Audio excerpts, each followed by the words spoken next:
लोकमंच में आपका स्वागत है। मैं हूं अनुराग दीक्षित। लोकमंच में आज बात आरक्षण की। आरक्षण को लेकर चर्चा एक बार फिर नए सिरे से शुरू हुई है। संघ प्रमुख का एक बयान जो मीडिया में आया, जिसमें ये कहा गया कि आरक्षण को लेकर समीक्षा इस देश में की जानी चाहिए। उसको लेकर अलग अलग तरीके से परिभाषित किया गया, अलग अलग तरीके के तर्क सामने आए। भारतीय जनता पार्टी की तरफ से भी पक्ष आया और संघ की तरफ से भी स्पष्टीकरण आया, लेकिन इन सब के बीच में आरक्षण पर एक बहस जरूर शुरू हुई है। आरक्षण इस देश में यकीनन एक संवेदनशील मुद्दा रहा है शुरुआत से। जिनको मिल रहा है उनको भी, और जिनके लिए नहीं है उनके लिए भी। तो आज लोकमंच में यही समझने की कोशिश करेंगे कि 2015 में आरक्षण की व्यवस्था के क्या कुछ मायने हैं, जबकि हम तेजी से विकसित होते देश के तौर पर अपने आप को सामने रखते हैं, हम बदलते भारत की तस्वीर को सामने रखते हैं। क्या वाकई समीक्षा की जरूरत है, और अगर समीक्षा की जरूरत है तो किस लिहाज से समीक्षा की जरूरत है, यही सब कुछ समझने की कोशिश आज लोकमंच में।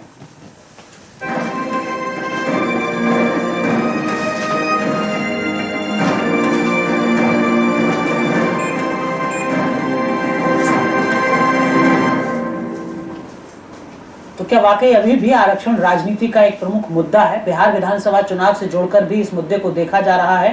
बिहार में आज भी कुछ उम्मीदवारों की जो लिस्ट है वो जारी हुई है, और उसमें भी ये बताया जा रहा है कि कैसे किस किस वर्ग को कितनी कितने सीटें दी गई हैं। बिहार के बारे में और उत्तर प्रदेश के बारे में ये कहा जाता है कि सब कुछ जाति आधारित ही है, जबकि आप राजनीति की बात करते हैं। इस लिहाज से भी आरक्षण यकीनन एक बड़ा मुद्दा बनता है।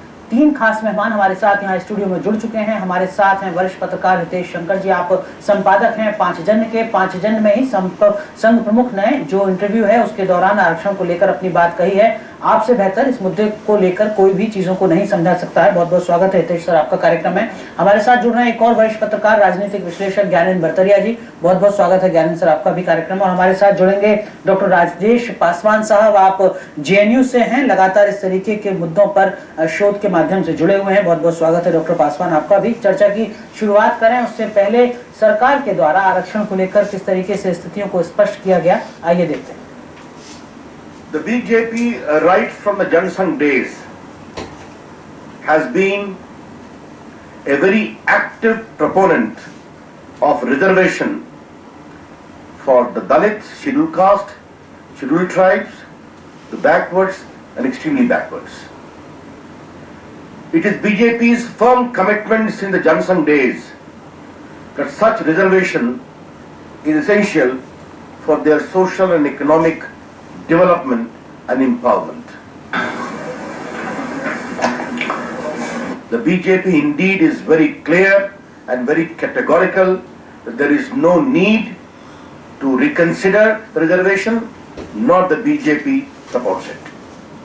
तो किसी तरीके की समीक्षा या बदलाव की कोई जरूरत नहीं, आरक्षण जरूरी है, ऐसा भारतीय जनता पार्टी शुरुआत से मानती है। हितेश सर, आपसे समझना चाहूंगा सर, जो बात संघ प्रमुख ने पांचजन्य में कही, क्या वो बात वो नहीं है जो मीडिया में कही जा रही है लगातार पिछले कुछ दिनों से? क्या समीक्षा की बात हुई है या नहीं हुई है? देखिए, मुझे लगता है कि किसी बड़ी बात का चुनिंदा अंश उठाना और अपनी सहूलियत के संदर्भ तय करना, ऐसा इस बात के साथ हुआ है। क्यों सर, ऐसा क्यों लगता है?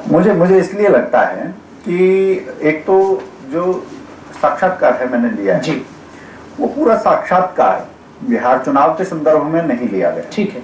दूसरा, वो आरक्षण के संदर्भ में भी नहीं लिया गया। वो 25 सितंबर दीनदयाल उपाध्याय जी का जन्मशती वर्ष है, इस संदर्भ में वो लिया गया। ठीक है। इसलिए जो प्रश्न है वो ये है कि दीनदयाल उपाध्याय जी का जो एकात्म मानव दर्शन है जी, वो व्यक्ति के उत्थान की कैसी सीढ़ियां हैं, क्या कड़ियां हैं, देश कैसे आगे बढ़ सकता है, इस संदर्भ में लिया गया है। तो आरक्षण विषय नहीं है उसमें। दबाव समूह क्या करेंगे, अन्य व्यवस्थाएं क्या होंगी, समाज कैसे न्याय करेगा, ये सारी चीजें हैं उसमें जी। राजनीति या बिहार उसका कॉन्टेक्स्ट नहीं है। सबसे दिलचस्प बात है। दूसरी बात जी, इस पर जब ये भ्रम की स्थिति आई तो पांचजन्य ऑर्गेनाइजर में तो जो साक्षात्कार छपा ही, पूरी स्पष्टता है, प्रश्नों में कहीं दोहराव नहीं है। संघ की तरफ से एक बहुत सुंदर विज्ञप्ति आ गई, आपके रिपोर्टर के पास भी होगी, बाकी मीडिया में भी है। संघ के अखिल भारतीय प्रचार प्रमुख जो मनमोहन वैद्य जी हैं, उनके शब्द हैं, मैं कंफ्यूजन को छांटने के लिए विमर्श से पहले ये जरूरी हो जाता है, मैं पढ़ देता हूँ। श्री दीनदयाल उपाध्याय जी के एकात्म मानव दर्शन के ऊपर पूज्य सरसंघ चालक माननीय मोहन भागवत जी द्वारा पांचजन्य को दिए गए साक्षात्कार के विषय में। इस साक्षात्कार में राष्ट्रीय स्वयंसेवक संघ के सरसंघ चालक माननीय मोहन भागवत जी ने वर्तमान में समाज के विविध कमजोर वर्गों को मिल रहे आरक्षण के संबंध में कोई टिप्पणी नहीं की है। उन्होंने ये कहा है कि संविधान निर्माताओं के मन में जो भाव था उसके अनुरूप आरक्षण का लाभ समाज के सभी दुर्बल वर्गों तक अवश्य पहुंचे। इसका विचार सभी लोगों को मिलकर करना चाहिए। तीसरा, ये साक्षात्कार आरक्षण के विषय के संदर्भ में नहीं है, एकात्म मानववाद के संदर्भ में था, अतः उन्हीं अर्थों में इसे देखना चाहिए। तो यहाँ पर तीन चीजें आ गई। एक तो जो आरक्षण मिल रहा है वो मिलना चाहिए, दूसरा इसके संदर्भ सही करने चाहिए, तीसरा संघ ने कहीं विरोध नहीं किया। संदर्भ सही करने चाहिए सर, इसका मतलब क्या समीक्षा नहीं है या कुछ और? नहीं, मेरा ये कहना है कि अगर लल्लू प्रसाद को मिल रहा है और लल्लन प्रसाद को मिल रहा है, लल्लू प्रसाद कहाँ पहुंचे और लल्लन प्रसाद क्यों वहीं के वहीं रह गए, अगर इस संदर्भ में आपको परीक्षण करना पड़ता है तो राजनीति को छांट के सामाजिक दृष्टि से ये तो करना पड़ेगा। ये तो बड़ी ईमानदारी की बात है कि किसी चीज के लिए आपने 60 साल तक किसी बीमारी का इलाज किया। ठीक है, लल्लू प्रसाद को जो फायदा उससे मिला है और जो लल्लन प्रसाद को नहीं मिला है, लल्लन प्रसाद को क्यों नहीं मिला है ये तो एक शोध का विषय हो सकता है, जरूरी भी है, लेकिन लल्लू प्रसाद को क्या क्या फायदा मिला है अगर ये भी सामने आता है तो फिर इसका आगे परिणाम तो, क्या? हाँ, तो मुझे लगता है कि यहीं पर वो बात आती है कि ये वो कड़ी है, ये वो चरण है जहां पर समाज इसका मंथन करे। अगर इस मुद्दे पर राजनीति हुई है तो राजनीति से परे छांट कर इसका सामाजिक मंथन होना चाहिए। ठीक है, आलोचना इसको लेकर भी हुई है ज्ञानेंद्र जी। मैं पढ़ रहा था कि नीतीश कुमार शायद कह रहे थे कि संघ प्रमुख कह रहे हैं कि गैर राजनीतिक एक टीम बने, वो इसकी समीक्षा करे। गैर राजनीतिक टीम का कहीं इस्तेमाल हुआ है क्या? इस तरीके की कोई भावना रही है इंटरव्यू में? समाज के लोग जिनकी प्रामाणिकता और सेवा भाव समाज के प्रति और राजनीति के प्रति ना हो। राजनीति कई बार हल्की चीजें उठाती है, कुछ चीजों को बेवजह मुद्दा बनाती है, कुछ बड़े काम हाथ में लेती है, निष्कर्ष तक नहीं पहुंचाती है, ऐसी बहुत सारी चीजें हो सकती है। परंतु इसीलिए अगर कहीं ना कहीं प्रामाणिकता की चुनौती है तो राजनीति को अपनी प्रामाणिकता सिद्ध करने की आवश्यकता समाज के सामने है, ऐसा दिखाई देता है। ठीक है, गैर राजनीतिक टीम अगर समीक्षा करती है, मतलब चीजों को समझती है, तो उसको लेकर भी आलोचना हो रही है। बोले कि आप एक अलग व्यवस्था को कहीं जन्म दे रहे हैं, राजनीति को जोड़कर सरकार से भी देखा जाता है, चुने हुए जनप्रतिनिधियों से भी जोड़कर देखा जाता है। आलोचना इस बात को लेकर है कि आप एक अलग ही व्यवस्था को आगे बढ़ाने का प्रयास कर रहे हैं। क्या आप सहमत हैं इस बात से?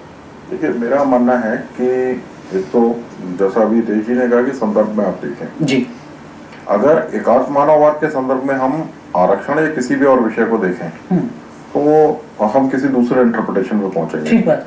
वो ऐसा इंटरप्रिटेशन हो सकता है जो रिसर्च पे आधारित होगा, जो वस्तु स्थिति में हो सकता है हम ये कहें कि भाई आरक्षण 90% कर दीजिए, हो सकता है हम ये कहें कि यार आरक्षण 9% कर दीजिए। ठीक है, एक बात।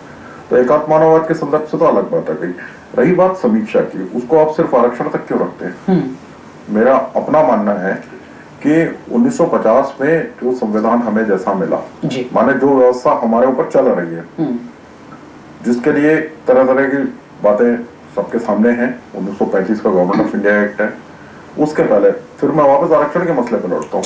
मैं ये नहीं कह रहा कि पूरे की समीक्षा कर दो, पूरे की समीक्षा करने की कोशिश जो देशों ने की उनके साथ नुकसान हुआ, इसलिए मैं ऐसी कोई सलाह अपने देश के लिए नहीं दूंगा। लेकिन फिर अगर हम आरक्षण के मसले पर लौटे तो हंटर कमेटी की रिपोर्ट से लेके ज्योतिबा फुले की जो डिमांड थी वहां से लेके अगर हम शुरू होते हैं जी, और हम 1950 में जो आरक्षण हमने संविधान में रखा, संविधान सभा की बहस में जो डॉक्टर अंबेडकर जी ने कहा, उन सब बातों को सामने रखते हैं जो बिहार में, अगर बिहार के कंटेक्स्ट लेना तो इन एनी केस बिहार और तमिलनाडु बहुत बड़ा केस है। जिस तरह से बिहार में क्रीमी लेयर को डिफाइन करने की कोशिश की गई कि सिर्फ वह व्यक्ति क्रीमी लेयर से बाहर माना जाएगा जो भारत का राष्ट्रपति रह चुका हो, उसके पहले नहीं। ठीक है, इसी तरह के एक दो और मतलब प्रैक्टिकली असंभव कर दिया जो कोई क्रीमी लेयर है ही नहीं। तो जाहिर बात है जो डिफीटेड द पर्पस, उद्देश्य ही खत्म हो गया। दूसरा एक समीक्षा की औचित्य का जो मूल प्रश्न है आपका, एक और ढंग से देखें।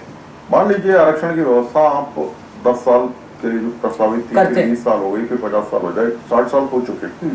आज सारे दलों ने एक सिरे से कह दिया कि नहीं जी इसकी कोई समीक्षा नहीं करनी हमें, जो जैसा है वैसे ठीक है। मान लीजिए ये स्थिति आप 1000 वर्ष तक चलाए रखते हैं, क्या तब भी आपको ऐसा लगेगा कि यार अभी भी पर्पस पूरा नहीं हुआ? ठीक है, लेकिन समीक्षा से हम बच क्यों रहे? मतलब मैं, हालांकि अलग अलग तरीके के बयान भी हैं, कहीं कांग्रेस के एक नेता का बयान पढ़ रहा था, वो कह रहे थे कि आर्थिक आधार पर आरक्षण होना चाहिए, उस पर कुछ विचार होना चाहिए, लेकिन फिर भी जब आरक्षण की बात आती है तो हम अचानक डिफेंसिव मोड में क्यों नहीं चाहते कि उस पर चर्चा? और भी सहमत नहीं हो पाता आर्थिक आधार पर। ठीक है, नहीं, हम आरक्षण पर ही चर्चा से क्यों बचते हैं? क्या आरक्षण पैसे बांटने की मशीन है? क्या आरक्षण ठोस बांटने की मशीन है? नहीं, ये सब कुछ नहीं है। तो बेसिकली जिस एक परसीव्ड अनइक्वालिटी जिसको कहते हैं, एक असमानता को संतुलित करने की कोशिश है, वो किसी कोई बांटने की मशीन नहीं है। You have to come at par and then it had to be a free play. तो आर्थिक आधार पर आरक्षण तो ठीक है, चलिए मैं उस पर भी आऊंगा, डॉक्टर पासवान आपसे भी समझूंगा, लेकिन हितेश सर, एक पत्रकार के तौर पर आप जो इंटरव्यू लेते हैं और जो इंटरव्यू छपता है और उसका एक पहलू ही अगले दिन अखबारों की प्रमुख हेडलाइन बन जाता है और तब से लेकर अब तक घंटों का महाज्ञान भी जारी है, कैसे आप इसको देखते हैं एक पत्रकार के तौर पर भी? मतलब कहीं दुख है या कहीं एक खुशी का भाव है कि चलिए अच्छी बात है, इंटरव्यू सफल हो गया? नहीं, मुझे लगता है इंटरव्यू क्या, देखिए पत्रकारिता में हर दिन आप नई कहानी लिखते हैं, हर दिन आप बोर्ड का पेपर देते हैं। मुझे लगता है इस साक्षात्कार ने राजनीतिक बेईमानी और जो जिनके जहां लहर उठनी थी वहां मरोड़ उठना, इसको बड़े अच्छे से उजागर कर दिया है। ठीक है, क्योंकि इस साक्षात्कार की एक बड़ी दिलचस्प बात है, सरसंघ चालक जी ने जो कहा कि संविधानकारों के मन में जैसा था आरक्षण क्या उस तरह से उन लोगों को मिला है, इसकी समीक्षा होनी चाहिए। बताइए, इससे कौन इनकार कर सकता है? दूसरी बात, इस साक्षात्कार का जो शीर्षक है वो है समाज के अंतिम व्यक्ति के उद्धार से ही देश की प्रगति की राह निकलेगी, जिसे हम अंत्योदय कह सकते हैं। ठीक है, तो अब ये अपने आप में स्टेटमेंट है, सरसंघ चालक का स्टेटमेंट है। पॉलिटिकल पार्टीज से ये पूछना चाहिए कि समाज के अंतिम व्यक्ति के उदय से उस सबसे कमजोर कड़ी को मजबूत करने से देश की प्रगति की राह निकलती है, ऐसा सरसंघ चालक जी कहते हैं। आप सहमत हैं या संघ की राय से असहमत हैं? ठीक है, यहाँ जैसे ही ये सवाल आता है राजनीतिक बेईमानी उभर जाती है। ठीक है, लेकिन आप क्यों उम्मीद करते थे कि ये जो मुद्दा है समीक्षा का, केवल इस पर ही मीडिया ज्यादा ध्यान केंद्रित ना करे, पूरे इंटरव्यू को व्यापक तौर से देखे, एकात्म मानववाद को उतनी ही प्रमुखता से छापे? ऐसे मुद्दे नहीं चलते। देखिए, ऐसा है कि मैं उम्मीद करता था, ऐसा कुछ नहीं। हम अपना काम करते हैं, पांचजन्य किसी एक उम्मीद के सहारे नहीं चल रहा। राष्ट्रवादी पत्रकारिता का लंबा दौर है और अटल बिहारी वाजपेयी जी के संपादन से लेकर आज तक वो धारा उसी तरीके से चल रही है। कुछ उम्मीदों से बंधी हुई पत्रकारिता नहीं है वो, उस ध्येय निष्ठा एक हिस्सा है। एकात्म मानव दर्शन नहीं देखते, नहीं देखें, मगर कुछ चीजें चर्चा में आई हैं तो अब बहस से लोग भाग नहीं सकते, कम से कम। ठीक है, ये कम से कम अच्छी बात है। डॉक्टर पासवान, आपसे समझना चाहूंगा सर, आपको लगता है कि हाँ, आरक्षण पर 2015 में चर्चा जरूरी है, बहस होनी चाहिए? मैं एकदम सहमत हूँ कि सिर्फ आरक्षण पे ही नहीं बल्कि किसी भी देश की प्रगति में बाधक जितनी भी चीजें हैं उन सब पे चर्चा होनी चाहिए। ठीक, हमारे इस देश के नागरिकों का लोकतंत्र के प्रति विश्वास कितना मजबूत हो रहा है, न्यायपालिका के प्रति कितना विश्वास मजबूत हो रहा है, कानून व्यवस्था के प्रति कितना विश्वास मजबूत हो रहा है, कहीं संदेह तो नहीं है, इन सारी विषयों पे चर्चा होनी चाहिए और आरक्षण पे भी। और यह समाज के प्रबुद्ध वर्ग की जिम्मेवारी है, मीडिया की जिम्मेवारी है, इंटेलेक्चुअल्स की जिम्मेवारी है और उन तबके की जिम्मेवारी है जो कि समाज को दिशा देने का काम करते हैं। ठीक है, वहाँ ईमानदारी आपको दिखती है कि वो ईमानदारी से चर्चा थोड़ी सी ट्विस्ट दिखता है। मैं सहमत हूँ हितेश जी की बात से, हितेश ने इंटरव्यू लिया है और ये बात सही है कि 6, 7, 8 पैराग्राफ में एक पैराग्राफ आरक्षण के बारे में है और वो प्रकारात्मक चीजों में है उनमें। ठीक, लेकिन जो संदेह पैदा करने वाली चीज है कि जैसा सर ने बताया कि एक पूरी संविधान निर्माण की प्रक्रिया के बाद ये आरक्षण एक साधन के रूप में विकसित हुआ जिससे समाज के निचले तबके का भला होगा।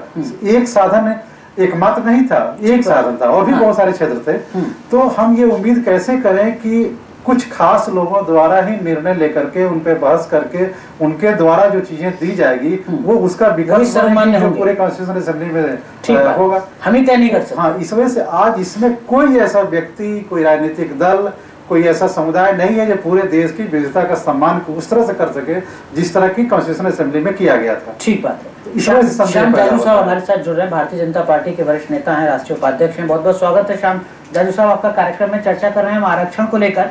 सर, जो मीडिया में कहा जा रहा है और जो चर्चा हो रही है उसमें संदेश ही जाता दिखता है कि आरक्षण के मुद्दे पर ऐसा पहली बार हो रहा है कि भारतीय जनता पार्टी संघ की लाइन से अपने आप को अलग रख रही है। आपके मंत्री को आना पड़ा और ये कहना पड़ा कि हम नहीं चाहते कि आरक्षण में कोई बदलाव हो, ये जरूरी है। क्या वास्तव में ऐसा ही कुछ है क्या? हेलो जी श्याम जाजू साहब, सुन पा रहे हैं आप? आरक्षण इस देश के लिए बड़ा संवेदनशील मुद्दा है। पूरे समाज की इन्वॉल्वमेंट उसके फेवर में या उसके खिलाफ, इस प्रकार का विषय हर एक स्तर पे होता है जी। मुझे ऐसा लगता है कि यह विषय सब्जेक्टिवली लेने के बजाय ऑब्जेक्टिवली लेना चाहिए। भारतीय जनता पार्टी ने तो इस पर ओपनली हमारी राय दी है। हर पॉलिटिकल पार्टी ने 10 साल के बाद उसको कंटिन्यूएशन दिया है, हमने भी दिया है, हमारा मत हमने स्पष्ट किया है जी। परम पूज्य भागवत जी ने जिस प्रकार से व्यक्त किया है, मुझे ऐसा लगता है कि उन्होंने जो व्यक्त किया उसके पीछे का जो स्पिरिट है वो ध्यान में लेकर इसका आकलन करना चाहिए। जैसे कोई भी योजना, सरकार की कोई भी स्कीम, किसी भी प्रकार का प्रोजेक्ट, उसका बीच में असेसमेंट होना यह अनिवार्य है। ये अगर सबके लिए है तो इस विषय को भी एप्लीकेबल है। तो क्या हम मान लें सर कि भाजपा भी ये चाहती है कि हाँ, कमजोर वर्ग को आरक्षण का लाभ नहीं मिल पा रहा है तो इसकी समीक्षा होनी चाहिए? आरक्षण समाज के कमजोर वर्गों को और जिन जिन लोगों को जो उसके लाभार्थी है उनको मिलना चाहिए। समाज की प्रगति में सबका सहयोग होना चाहिए, इसमें कोई दो राय नहीं है। इसलिए आरक्षण को विरोध तो भागवत जी ने भी नहीं किया। ठीक है, नहीं विरोध नहीं सर, समीक्षा की बात भी जब इसके लिए केंद्रीय समिति में उनके रेजोल्यूशन पारित किया था वो आरक्षण के फेवर था जी। अभी भी कल भी भागवत जी का 1% भी आरक्षण को विरोध नहीं बताया है। उन्होंने ये व्यक्त किया है कि इस प्रकार की जो भी कोई बात है इसका बीच बीच में रुक कर असेसमेंट होना चाहिए, तथ्यात्मक विश्लेषण के आधार पर अगली पॉलिसी तय होनी चाहिए। तो आप इस बात से सहमत है कि सरकार के स्तर पर कुछ ऐसी पहल होनी चाहिए? सर देखिए, 1932 के बाद अब पिछली सरकार में देखा गया कि जाति आधारित जनगणना पर सहमति बनी। भले ही अभी आंकड़े सार्वजनिक नहीं हुए हैं, लेकिन सामाजिक और धार्मिक आधार पर जो आंकड़े सामने आए उससे एक दिशा कम से कम दिखी सामने कि तस्वीर कैसे बदल रही है, बेहतर हो रही है या नहीं हो रही है। आरक्षण के संदर्भ में क्या आपको लगता है कि हाँ, ऐसी कुछ समीक्षा की स्थिति सरकार के स्तर पर शुरू होनी चाहिए? आरक्षण के विषय पर समीक्षा होनी चाहिए और समीक्षा जरूरी थोड़ी कि वो आरक्षण बंद करने के लिए ही होगी। उसका ठीक इम्प्लीमेंटेशन करना, उसका ठीक एग्जीक्यूशन होना और जो लाभार्थी ग्रुप है उनके तक भी ठीक पहुंच रहे हैं कि नहीं आरक्षण। इतने साल हम आरक्षण दे रहे हैं, जिस कारण दे रहे हैं उसका भी फायदा हो रहा है कि नहीं हो रहा है, इसके लिए भी तो समीक्षा होने की जरूरत है। ये हितेश साहब, ये वही बात श्याम जी कह रहे हैं जो उस इंटरव्यू में कही गई है, लगभग या कहीं थोड़ा भी अंतर है? मुझे लगता है बात तो ठीक ही है, परंतु एक बड़ी दिलचस्प बात आप पत्रकार के तौर पर हम पूरी बिरादरी एक देखती है कि सामाजिक मुद्दों का राजनीतिकरण, ये राजनीति का स्वभाव है। ठीक बात। एक बड़ी दिलचस्प ऑब्जर्वेशन इसमें से निकलती है। बयान आया, उसे संदर्भ से काटना तो एक बात, मगर उसको लेकर पीड़ा व्यक्त करना वो कहां से हो रहा है? आप नाम लिखिए राजनीतिक दलों के, टिक मार्क कीजिए। वो सारे वो राजनीतिक दल हैं जिनकी शीर्ष कुर्सी किसी एक परिवार के लिए रिजर्व है। वो रिजर्वेशन की समीक्षा नहीं चाहते क्योंकि आंतरिक तौर पर भी रिजर्वेशन की कोई गुंजाइश नहीं है। ठीक है, तो ये बड़ी दिलचस्प बात है। मैंने कहा कि कल जब मेरे ध्यान में ये आया, मैंने कहा ये वास्तव में यथास्थिति बनी रहे, नीचे तक रिस्कर जो लाभ जाना था अगर कुछ लोगों ने रोक रखा है तो नीचे तक नहीं जाना चाहिए। लोकतंत्र समीक्षा न पार्टी में न व्यवस्था में। ठीक है, ये काफी अहम बात है। डॉक्टर पासवान, आप इस बात से सहमत हैं? हम ब्रेक के बाद श्याम जाजू साहब से भी जुड़ेंगे, लेकिन क्या आप इस बात से सहमत हैं कि ये जो समीक्षा है इसमें ईमानदारी इसलिए भी नहीं दिख सकती क्योंकि बहुत सारे सवाल जो समीक्षा करेंगे उनके ऊपर भी खड़े हो सकते हैं? इसकी ओर इशारा हितेश जी। बस और करेक्शन करना चाहूंगा हितेश जी को कि जो लोग विरोध कर रहे हैं, जैसे जिन पार्टियों की तरफ इशारा किया उन्होंने, उन पार्टियों के लड़के लड़कियों को आरक्षण का लाभ नहीं मिलता, लेकिन वो उसके समर्थन में है। ये एकदम सही बात है कि आरक्षण एक संवेदनशील मुद्दा है और जैसे जैसे आरक्षण का लाभ लेने वाली जातियों में चेतना बढ़ रही है उसको कोई टच करने की कोशिश नहीं कर रहा। लेकिन मुझे यह भी लगता है कि आज आरक्षण बना रहेगा, नौकरियां खत्म हो जाएंगी, उसका सारा अर्थ ही खत्म हो जाएगा और ये धीरे धीरे आरक्षण का मतलब नौकरी तो केवल नहीं है ना सर? नहीं, अभी जिन बहस का मुद्दा है कि सरकारी नौकरियों में जो प्रतिनिधित्व विकसित हुआ आरक्षण के बाद में, वही लोगों के लिए चिंता की विषय है। ठीक है, लेकिन हमें लगता है कि जब नौकरियां ही खत्म हो जाएगी तो आरक्षण अपने आप में बेमानी हो जाएगा। और ये पिछले वैसे आपको लगता है कि आरक्षण का मतलब हम लोगों ने सबने नौकरी ही मान लिया है? प्रतिनिधित्व का, वो प्रतिनिधित्व आरक्षण नौकरियों में था, वो अध्ययन छात्रों एडमिशन के लिए था, एडमिशन में था और कई सारी चीजों में था। लेकिन आरक्षण एक इतना एक बहुआयामी विषय का क्षेत्र है कि हम SC/ST रिजर्वेशन के लिए हमारे आंखों में चीजें चुभती है, लेकिन वही आरक्षण का मतलब जब स्त्रियों महिलाओं के लिए आता है तो हमारा दिल और भी उदार हो जाता है। और जब वही हम रिजर्वेशन के क्षेत्र में जाते हैं, रेलवे रिजर्वेशन में, तो वहाँ पे और हमें उसके लिए अनिवार्यता हो जाती है।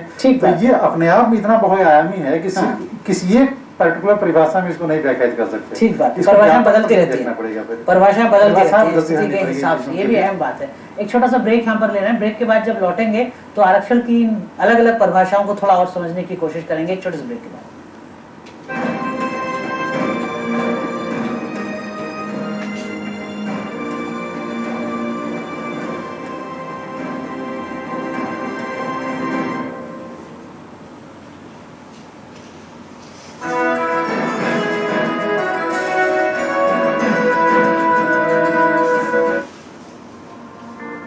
सनातन भारत का आईना है। बड़ा कुशलता के साथ और रात को सारा का सारा मोदी की समरी हम सबके सामने रोज दिखते हैं। उसकी विशिष्टताओं का, धोती कुर्ता पहने हुए सामान्य सा दिखने वाला और अपने आप को दीनदयाल कह रहा है। उसकी कर्मशीलता का, बड़े मेधावी छात्र थे। उसके समाज शास्त्र का, समाज के सबसे पिछड़े हुए व्यक्ति को ऊपर उठाने की उनके मन में ललक थी। उसकी विविधता को एक रूपता में पिरोने वाला सूत्र है एकात्म मानव दर्शन। गुरु जी ने कहा मेरा संदेश है कि संवार के जाना। 11 फरवरी 1968 को वज्राघात हुआ।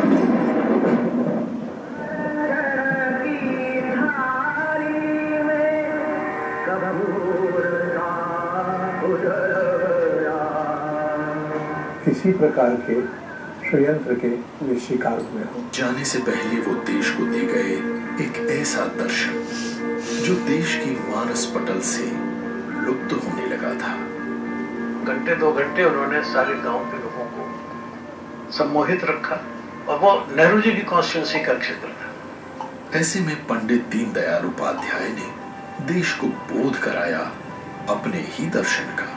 इस प्रकार की पारदर्शिता आचरण में जैसा विचार है वैसा आचरण। हम आपका साक्षात्कार कराने जा रहे हैं भारत के अपने दर्शन से, यानी एकात्म मानव दर्शन से।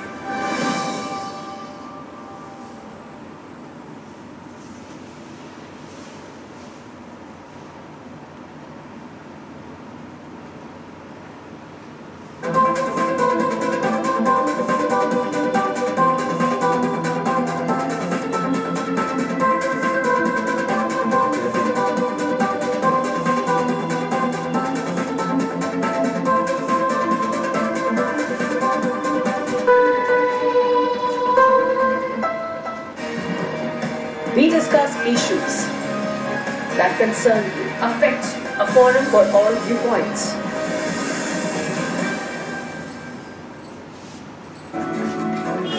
All that you wanted to know.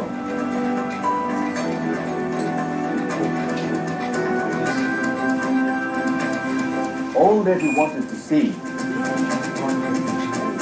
Everything related to your health is what we tell you in Healthy India.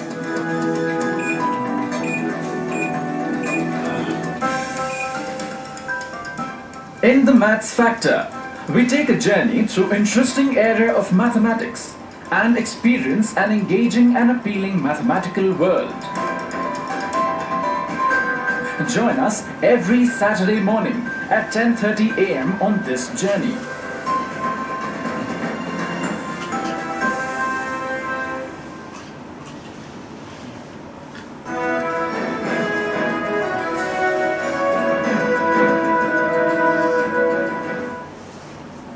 Break के बाद आपका एक बार फिर स्वागत है। आप देख रहे हैं लोकमंच, जिसमें आज हम चर्चा कर रहे हैं आरक्षण पर।